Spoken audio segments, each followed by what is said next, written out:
What's up guys, my name is Eduardo and today's video is a video tutorial on the handstand. I'm going to walk you through easy progressions that you can do at home by yourself with no partner, no spotter, and ease your way up to different progressions leading up to the freestanding handstand.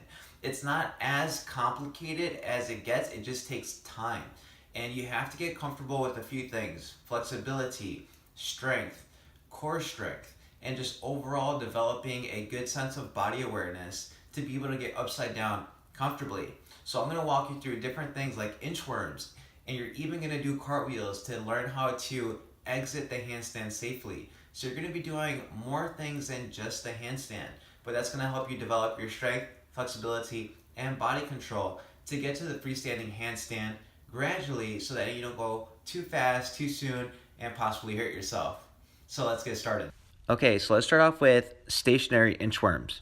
And you're going to bend over and touch your toes. Do your best to keep your legs straight. If they bend, that probably just means you need a little bit more hamstring flexibility. From here, gradually walk your hands further, keeping your arms and legs straight. The important part here too is to have a strong core, so don't let your lower back arch. The further you go, the harder it is, so make sure you're working at your level. Now let's work wall walks, which is basically the stationary inchworm along the wall. Start off very far from the wall, and then as you get more comfortable being inverted, walk your hands a little bit closer, and keeping the same things in mind as the inchworm. Keep your arms straight and keep your abs braced. Don't let your lower back arch, and gradually just work until you get into the handstand position. Once you're comfortable being fully inverted, you're going to continue looking at your hands, point your toes, and then you're going to split the legs so that you can bail out of that position. It looks just like a cartwheel.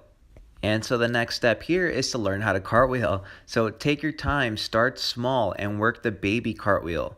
Use an angle like a V shape and only work 90 degrees. Gradually build the height, kick up a little bit higher, make the cartwheel a little bit more into a line. Keep the arms straight, keep the legs straight. This is going to help you for when you kick up into the handstand and you lose balance. Then you can bail out of the handstand safely and exit. Once you get rid of the fear of escaping the handstand and exiting safely, now you want to work on the balance. And that way you can kick up, hold the position, and then just try to refuse. And if you do fall, then bail out just like you did with your cartwheel. Don't make it a habit though of escaping every time. Really try to hold the position by using your fingertips and the heel of your palms to shift the balance. Keep the legs straight, keep them split, and then when you feel comfortable, slowly bring them together. And if you're still scared, feel free to use a wall. There's no problem with that. But if you're holding the freestanding handstand, make sure to do it nice and slow and hold it for as long as you can.